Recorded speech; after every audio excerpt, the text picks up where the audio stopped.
Tim P5 10G siap berangkat menuju Jongdowo. Sukses ya anak-anak bersama guru pendamping. Ya dah, sukses.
Kita sudah sampai di tempat Jongdowo.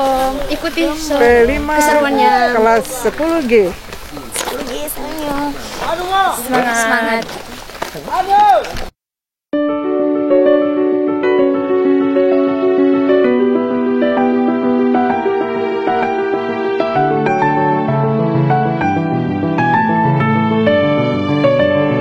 Jadi kami dari SMA 2, saya sebagai gurunya, Ibu ini juga guru, Ibu Dewi, Ibu Lini, Pak Liksi, Pak Mario, dan Pak John. Ini anak-anak yang kami bawa. Dan kita hanya mau menggali tentang sejarah dari Indonesia. Dan anak-anak ini kita belum mengenal, terus kita sendiri juga belum tahu, sehingga kita ingin tahu lebih jauh dan lebih mendetail untuk kita mau mendasarikan itu. Oke, terima kasih. Ini sama Bapak? Sama Bapak siapa? Yatus. Bapak Yatus. Oke, baik. Terima kasih. Kita bisa lanjut.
Kita akan masuk di tempat lokasi, yaitu di tempat kapal tersebut. Jadi ikuti terus kegiatan kami. Aduh, lumayan capek.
kebetulan ini kami sudah ada di lokasi.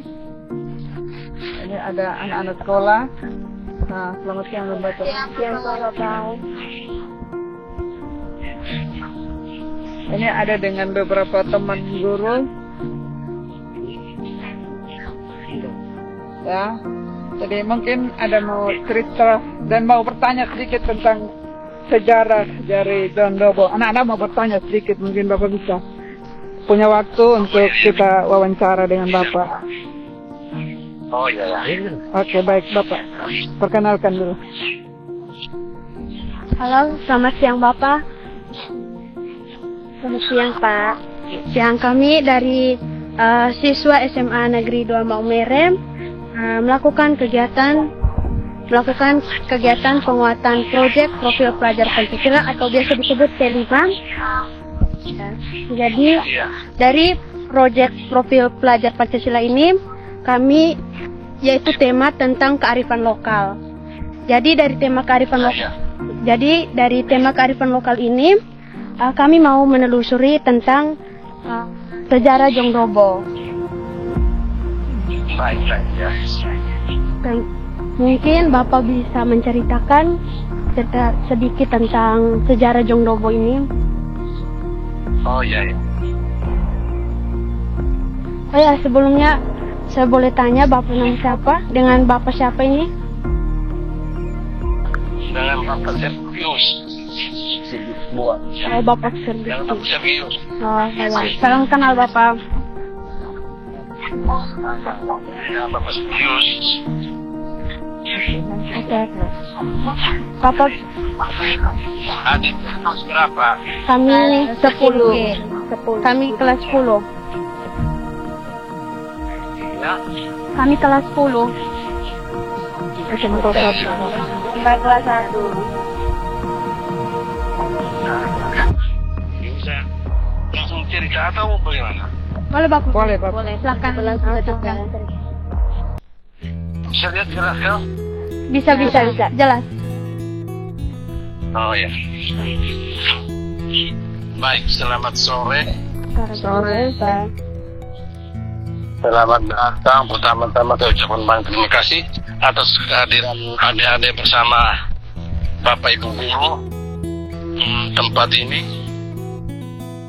Nah, sebelum saya menceritakan, saya memperkenalkan diri. Nama saya Sergi Sumona, umur 60 tahun, berkeluarga. Jadi, adik-adik mereka datang di tempat ini mau mencari tahu tentang keberadaan Jongdobo. Ya. Jadi saya akan menceritakan dia punya riwayat perjalanan dari awal hingga hari ini. Ada bersama ibu guru sudah ada ini.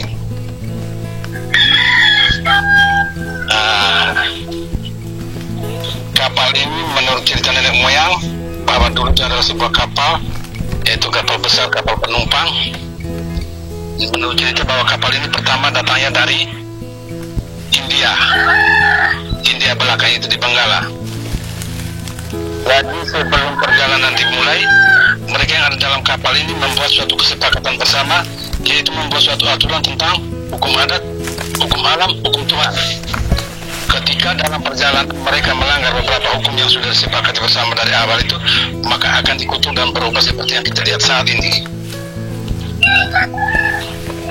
Jadi mereka ingin keluar dari India itu untuk mencari tempat-tempat di mana mereka merasa cocok dan situ mereka akan tetap. Jadi awalnya mereka keluar dari India menuju Thailand. Di Thailand saat itu mereka diterima dengan baik, namun menurut mereka bahwa tempat itu belum sesuai dengan maka mereka hanya singgah sebentar lalu mereka melanjutkan perjalanan dari Thailand menuju Indonesia lewat Selat Melaka. Jadi pertama mereka masuk di Sumatera. Setelah tiba di Sumatera di saat itu mereka diterima dengan baik, kemudian disuguhkan dengan suguhan Filipina. Setelah mereka menikmati suguhan itu mereka merasa bahwa tempat itu juga tempatnya belum cocok, maka mereka melanjutkan perjalanan dari Sumatera menuju Jakarta Batavia. Setelah tiba di Jakarta, mereka diterima dengan baik oleh penduduk saat itu. Kemudian disuguhkan dengan suguhan Filipina. Setelah mereka menikmati suguhan itu, mereka merasa bahwa tempat di Jakarta itu ya tempatnya belum sesuai dengan harapan mereka. Lalu mereka pamit dari Jakarta, melanjutkan perjalanan dari Jakarta menuju Dobo di Maluku, di Kepulauan Aru itu. Setelah mereka tiba di Dobo, di saat itu sesuai dengan peradaban orang di zaman itu dengan berpakaian adat lengkap, kemudian disuguhkan dengan suguhan sirip pinang.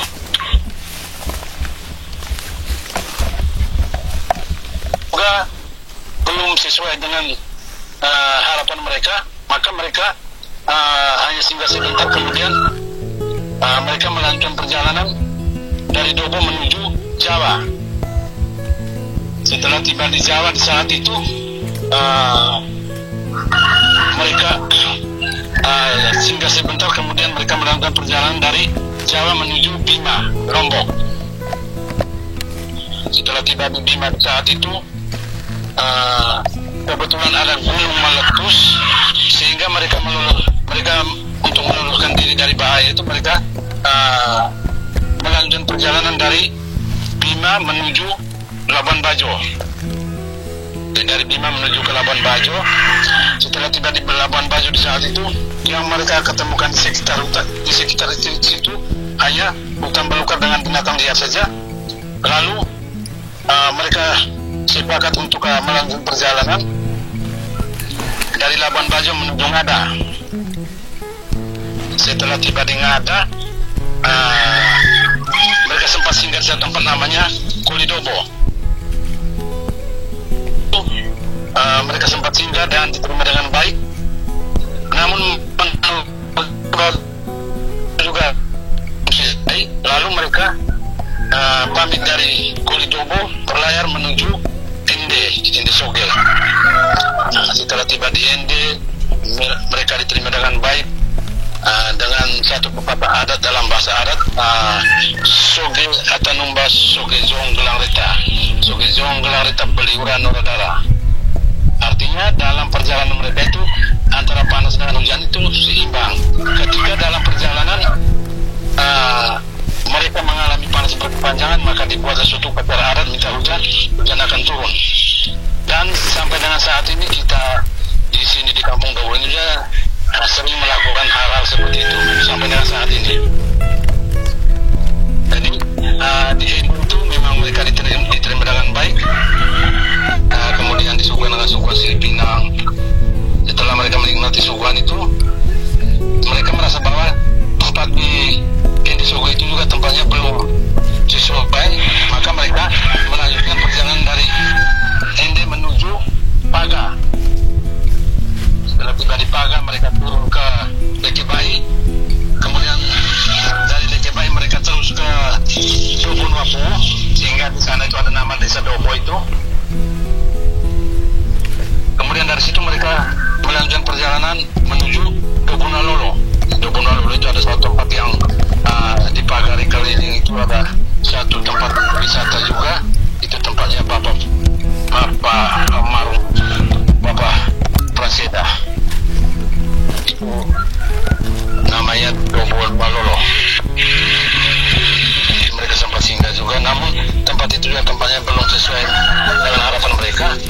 Kemudian mereka melanjutkan perjalanan dari Dobonalolo menuju Nita.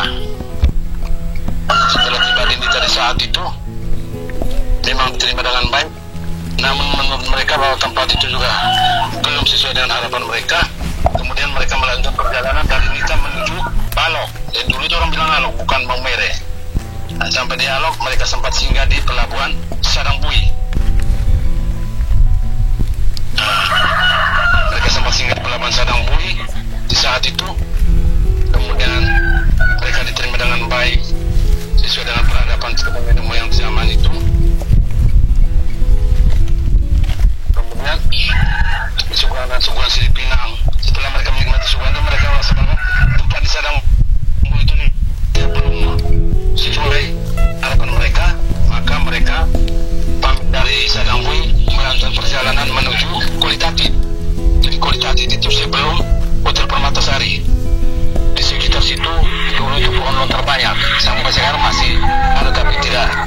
banyak dulu.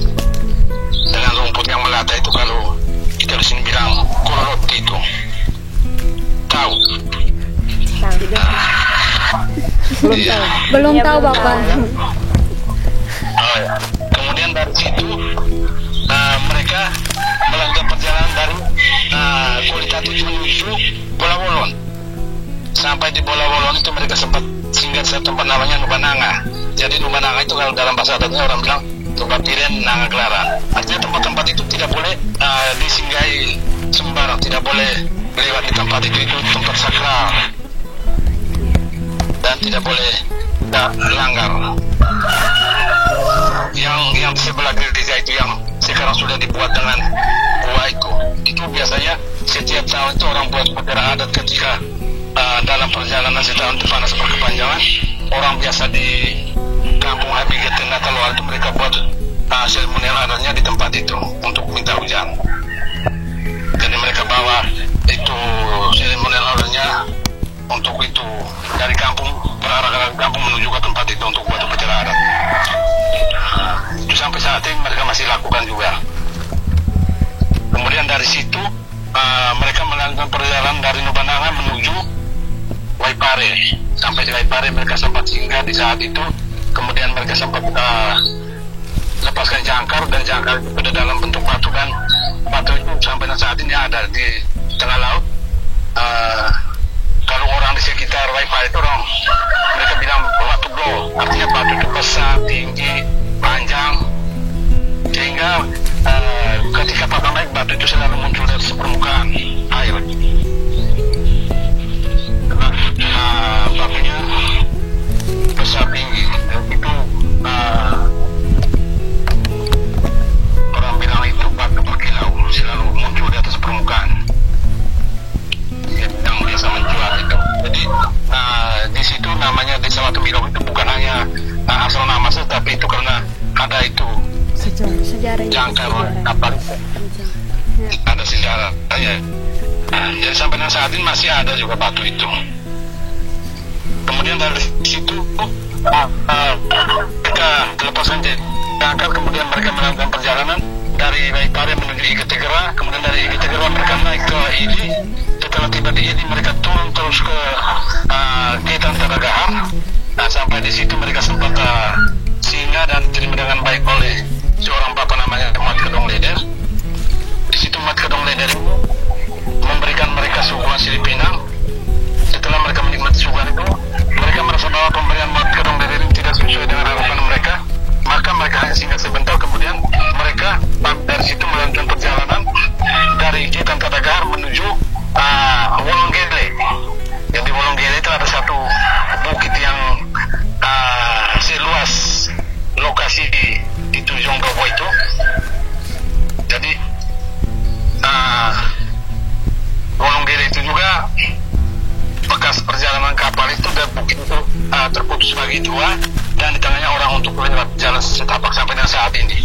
Dan itu juga hutan tutupan tidak digarap, dilarang. Itu namanya Wolonggele. Itu sekitar itu kampung Deobodon itu. Jadi dari situ mereka terus menuju ke Deu. Setelah tiba di Deu di saat itu, yang menerima mereka di saat itu orangnya kulitnya kudus, kurap. Kalau kita di sini bilang itu koran lama itulah, orang bilang itu kulit dua itu. Sehingga mereka hanya bertahan sebentar, lalu mereka pamit dari Deu menuju ke Kampung Dobo. Sampai di Kampung Dobo ini kita punya nenek moyang menerima mereka dengan baik di saat itu sesuai dengan peradaban mereka di zaman itu, dengan berpakaian adat lengkap, kemudian disuguhkan dengan suguhan sirih pinang.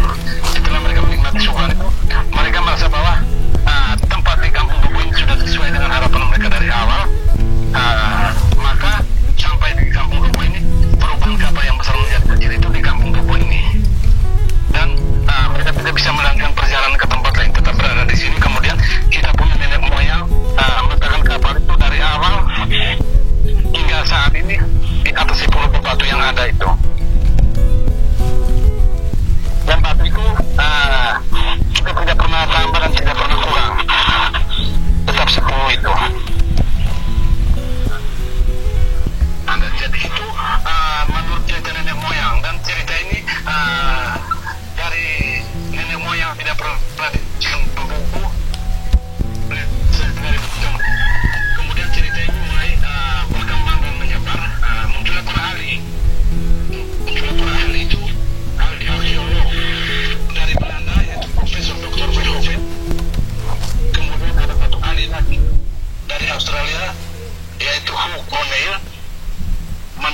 peneliti para ahli arkeolog dan ahli purba itu bahwa sesuai dengan perkembangan ilmu pengetahuan, sesuai dengan bentuk barang yang ada, menurut hasil peneliti para ahli itu bahwa kapal ini pertama datangnya dari Sumeria, itu di Timur Tengah, itu pada abad ke-3 sebelum Masehi.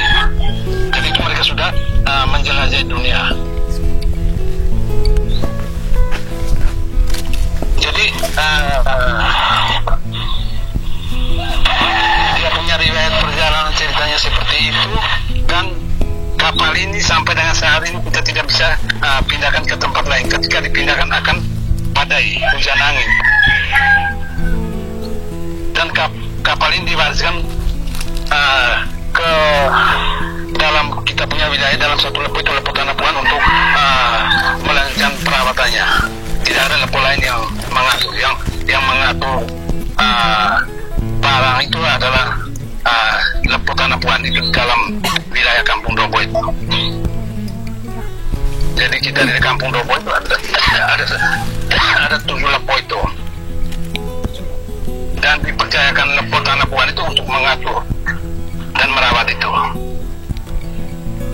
Jadi sampai dengan saat ini kapal ini kita tidak pernah menyatakan bahwa ini adalah milik pribadi, tapi ini miliknya masyarakat Kabupaten Sika, hanya diwariskan dalam satu garis keturunan lurus. Kita di dalam lingkungan ini adalah satu lepo itu lepo Tanah Puan untuk mengaturnya. Jadi itu di bawah pengawasan langsung dari Balai Arkeolog. Dan itu tidak boleh pindah ke mana-mana. Jadi dia harus tetap berada di sekitar wilayah Kampung Dobo. Tidak boleh di kampung sebelah juga.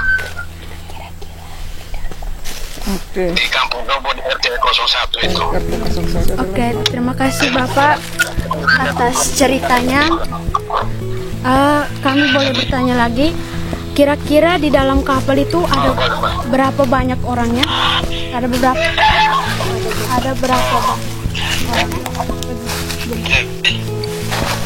Yang maksudnya itu sebenarnya ada 24, tapi karena ada yang patah, dan sampai dengan saat ini sisa 20. Sisa 20 itu samping kiri kanan itu 12, di depannya ada 3, di belakang atas itu 1, di dalam itu 4. Kemudian yang di belakang itu ada ayam. Jadi ayam itu di zaman itu untuk menentukan waktu. Ayam itu. Kemudian yang di depan itu ada lonceng itu, di mana dia berlabuh pasti dibunyikan loncengnya. Sekarang macam kapal besar itu kan tom. Kemudian yang di itu ada manusia yang di depan, baru yang di bawah masih duduk itu melihat keadaan dasar laut.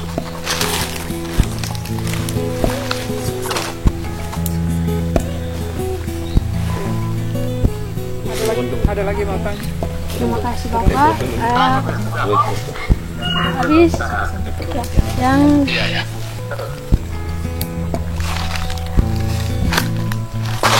Silakan tanya. yang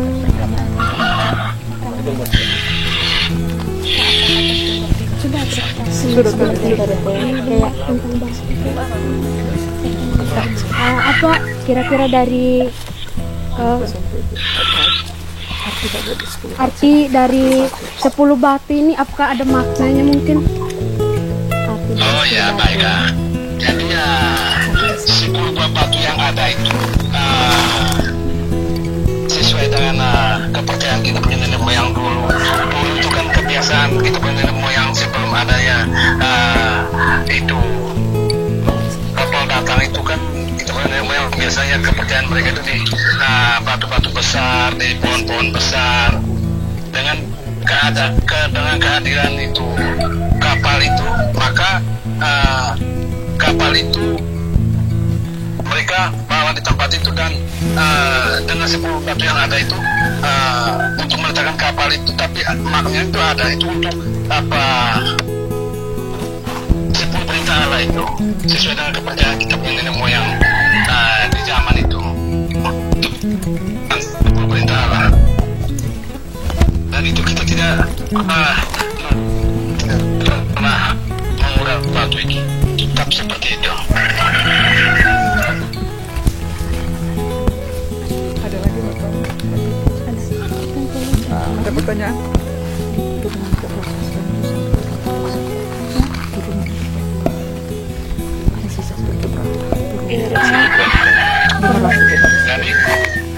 Jadi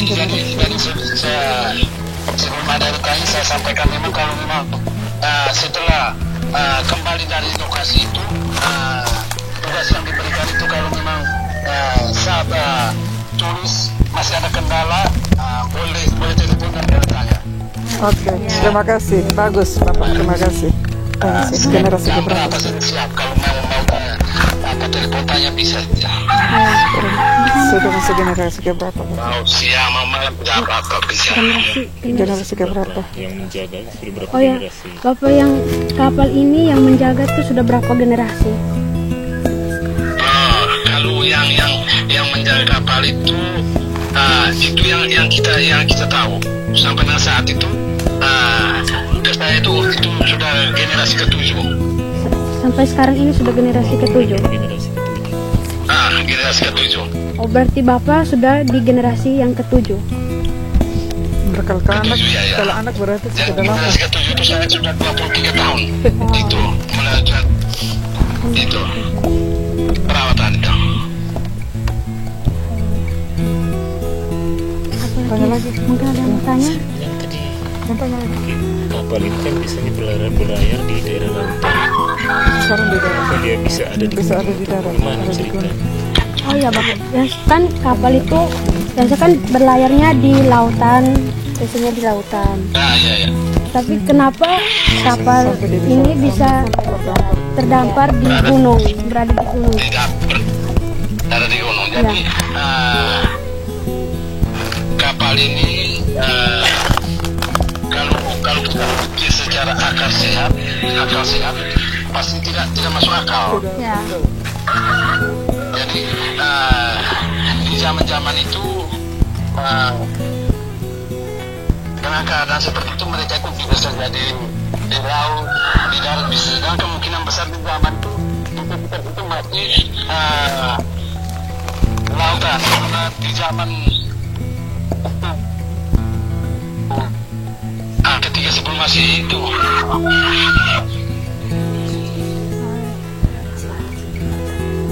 ketika sebelum masih itu mereka sudah menjelajahi dunia.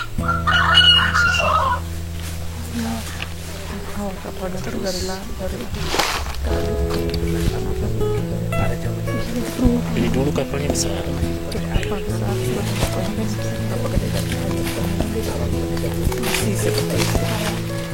Bapak, kapal yang dulu sebelumnya yang besar ini, apakah dia asalnya terbuat dari kayu atau memang dari bahan yang seperti sekarang ini? Jadi itu dia punya bahan itu sesuai dengan itu hasil mineral itu dia punya bahan itu tembaga emas. Jadi dulu dia punya warna itu kuning emas karena sesuai dengan yang awal, foto awal. ada pembantu aja sih. Karena dia warna kadang dia punya warna iya. DPR perawatan Satu hari besar apa? ada perawatan khusus. Bapak, yang untuk kapal ini cara perawatannya itu Dan ini dengan apa, menggunakan alat bahan yang untuk cara bersih gitu? Oh ya. Jadi begini Nona. Jadi kapal itu sampai dengan saat ini untuk membersihkan itu sampai dengan saat ini kita belum pernah membersihkan karena kita mau bersihkan itu harus ada rekomendasi dari Balai Arkeolog. Ada rekomendasi bahan apa yang perlu digunakan untuk itu bersihkan itu. Harus ada rekomendasi dari Balai Arkeolog Bali. Karena itu diatur dengan undang-undang. Tapi warnanya Nanti ikut apa? sekarang bisa berubah. Berarti dia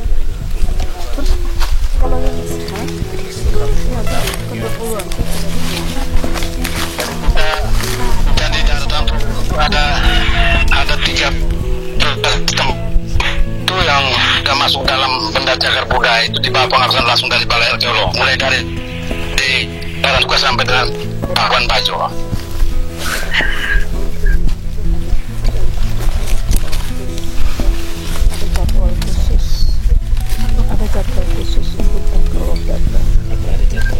Bapak, apakah ada jadwal khusus untuk para arkeolog datang ke tempat sini? Berapa tahun sekali kira-kira?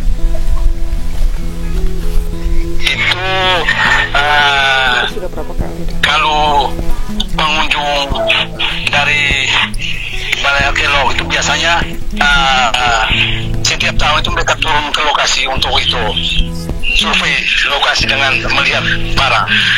Karena kadang kita buat laporan tapi isinya tidak ada, sehingga mereka harus setiap tahun itu turun untuk survei. Jadi mereka turun langsung ya Bapak? Cek langsung ya? Jadi mereka cek Ya. langsung.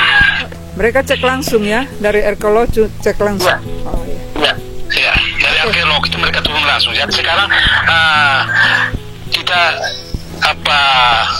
dulu gabung dengan Bali itu wilayah 15, sekarang sudah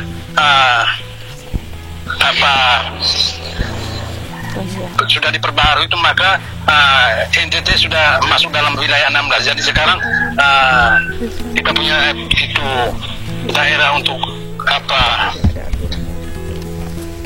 perhatian pemerintah terhadap itu benda-benda cagar budaya itu sudah di NTT, bukan di Bali lagi. Kalau dulu itu gabung NTT Bali dengan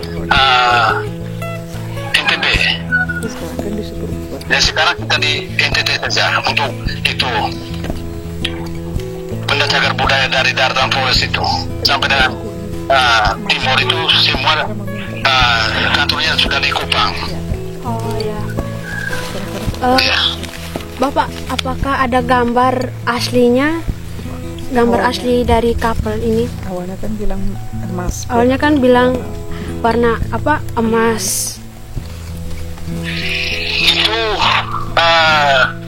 kalau kita mau cek itu tidak bisa, karena dulu itu kan kita ini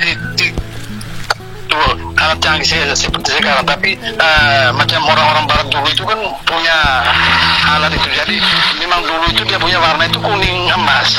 Itu sekitar tahun 60-an, tahun 70-an itu dia masih warna kuning emas itu.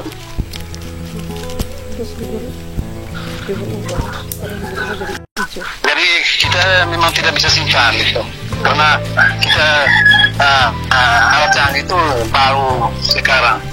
Dulu itu yang ada adalah orang-orang barat. Jadi orang-orang barat dulu itu sampai di kampung. Jadi negara-negara di dunia ini kita sudah tidak bisa hitung lagi untuk mengunjungi tempat itu. Itu mulai dari itu Timur Tengah, Yerusalem, Israel, Sumeria, Jordania, Roma, Italia, Irak, Czechoslovakia, Yahudi,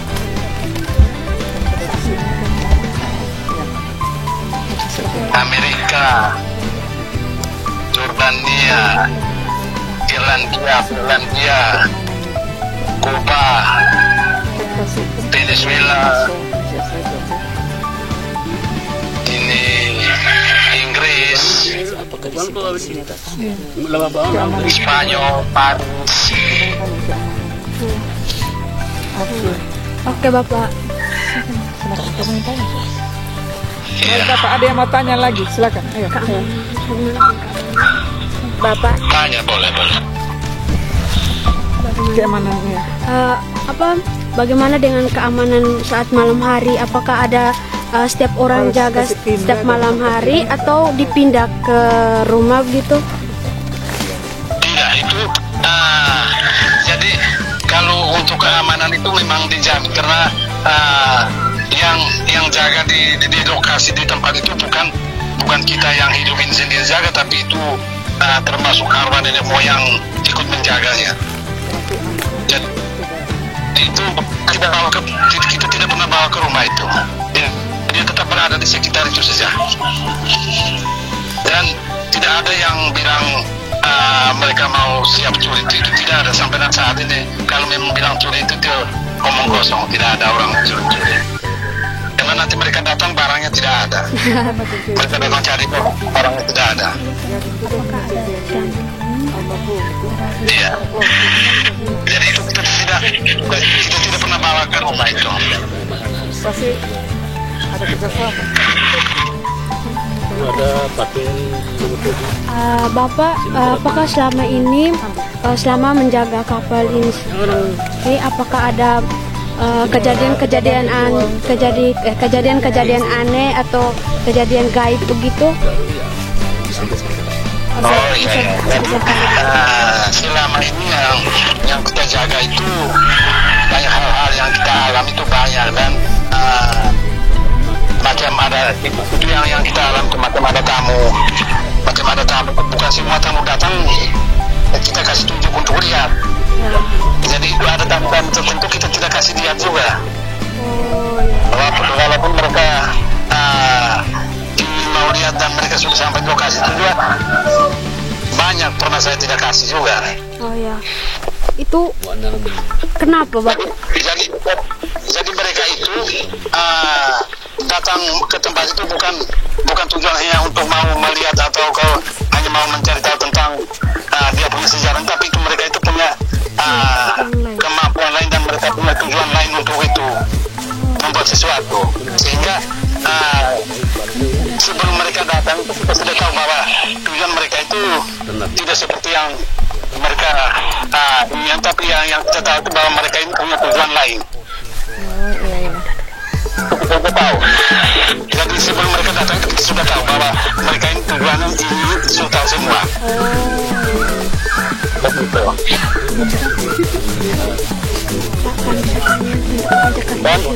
Dan menurut kepercayaan kita di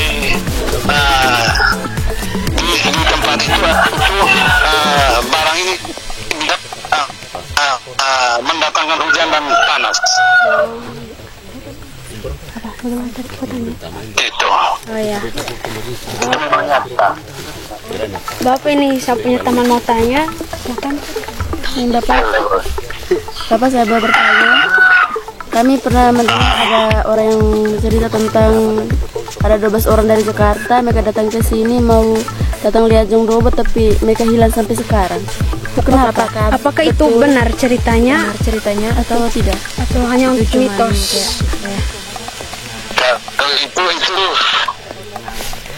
Itu memang saya juga belum tahu bahwa itu benar dan tidak, tapi kalau memang ada tamu datang punya tujuan yang kurang bagus itu banyak, ada yang mereka alami sampai dan pernah ada hilang juga pernah, tapi itu satu tapi dapat kembali pernah.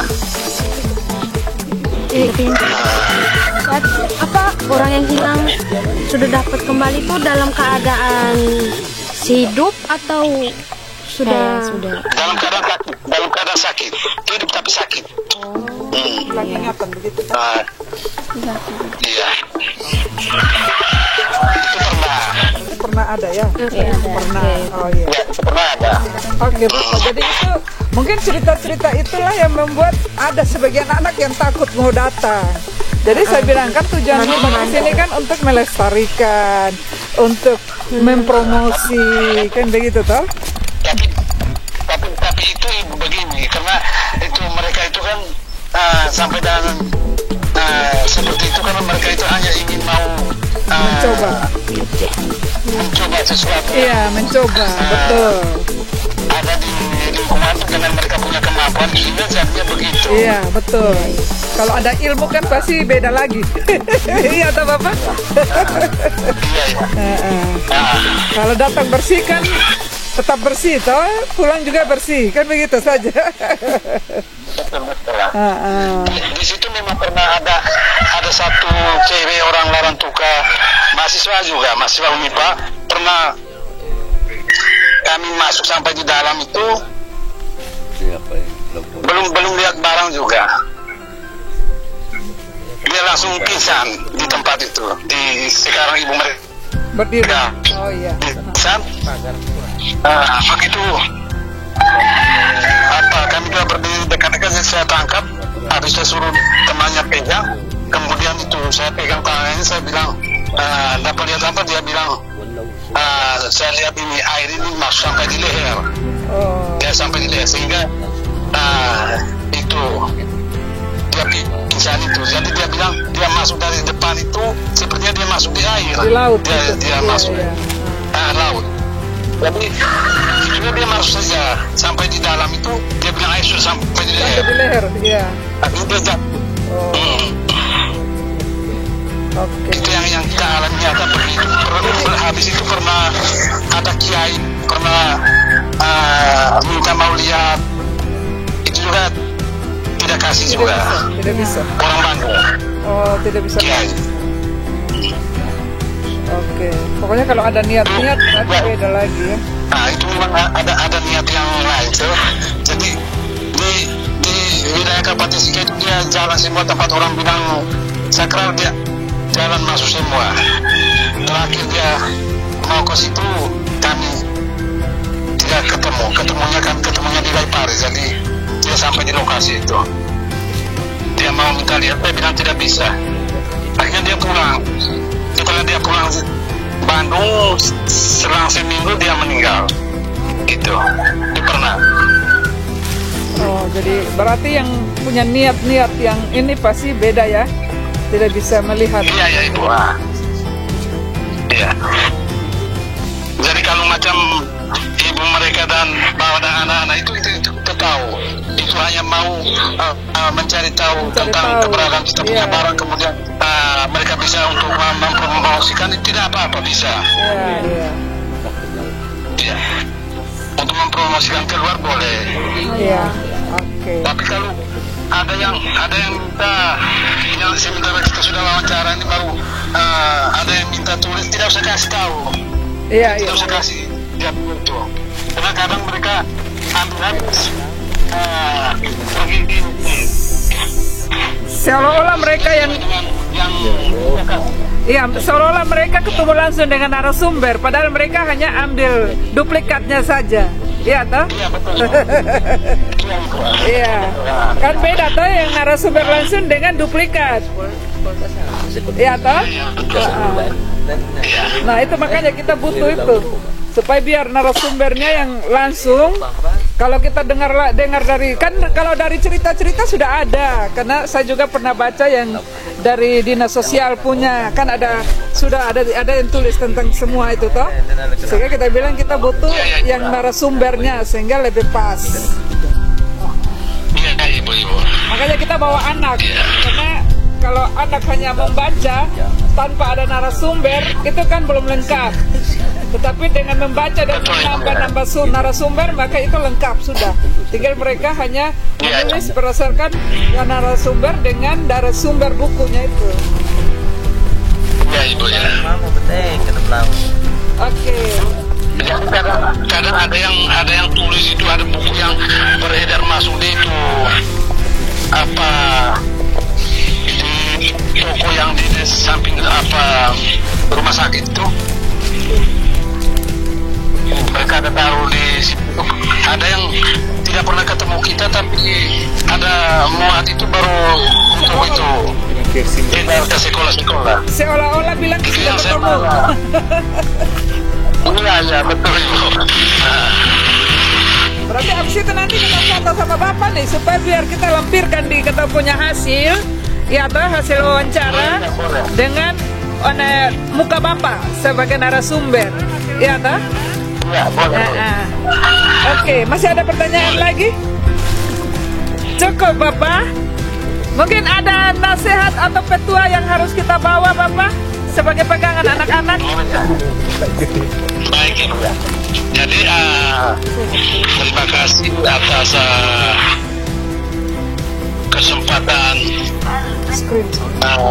ibu bersama hari datang di tempat ini. Sudah mendengarkan semua cerita dari awal sampai dengan selesai. uh, saya mengharapkan adik-adik pulang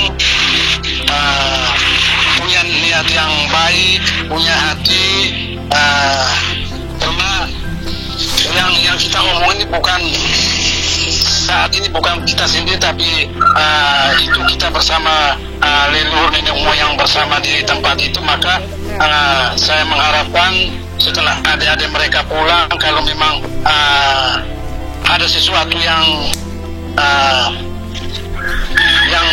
kalau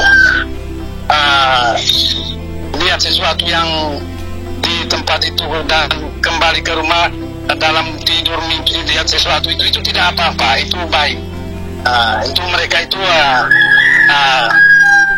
bisa bersama kita untuk itu menyampaikan apa yang kita sudah bicarakan hari ini. Sama-sama bicarakan saat ini. Jadi saya mengharapkan semoga adik-adik pulang kalau saat menulis tugas yang diberikan ini ada hal-hal yang masih rasa kendala, rasa sulit, boleh telepon langsung, saya tidak apa-apa, siap untuk membantu. Ya. Baik, terima kasih Bapak sudah meluangkan waktu.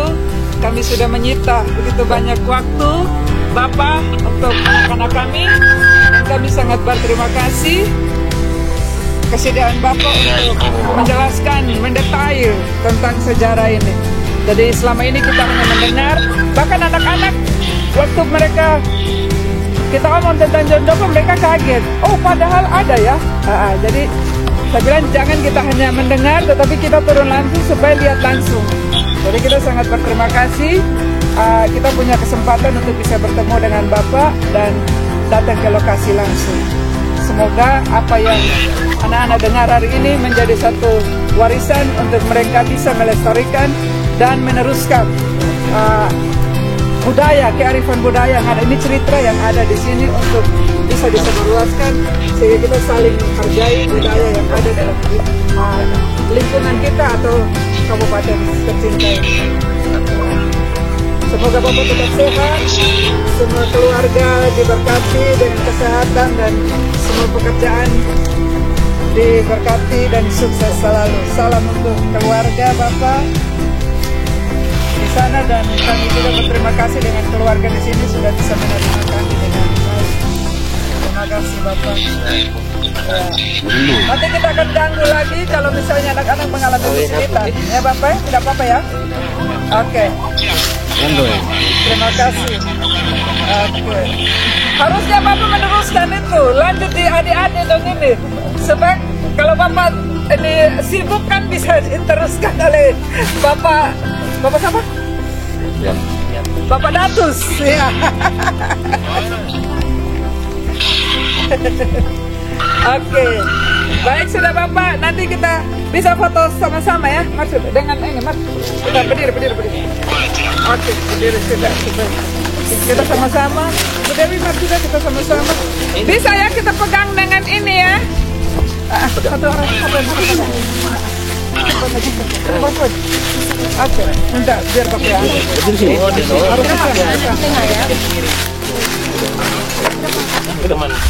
Oke, halo.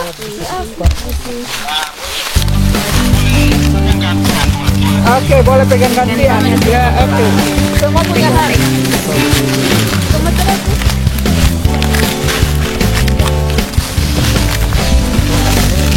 Oke. Bapak di tengah. Ada.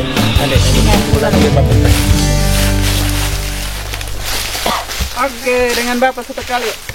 Oke.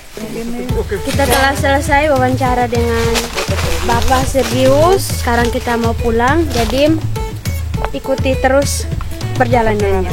Oke guys. Oke.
Kami telah selesai melakukan pengamatan dan wawancara dengan Bapak Sergius. Jadi sekarang ini kami mau pamit ulang.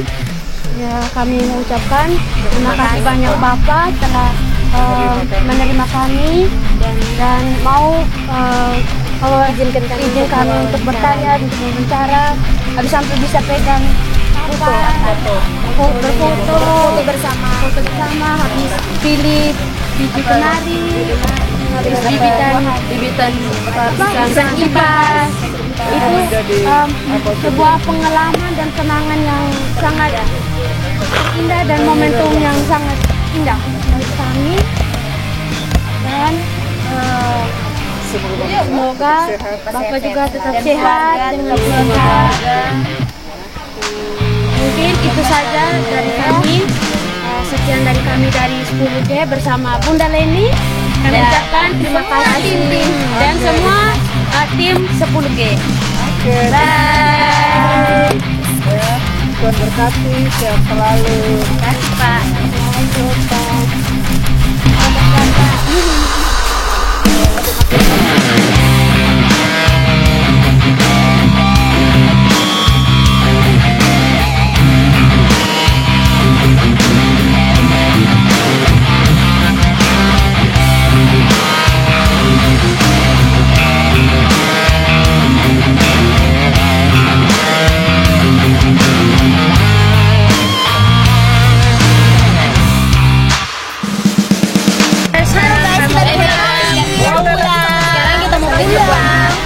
Jangan ikut terus ya sampai kami tiba.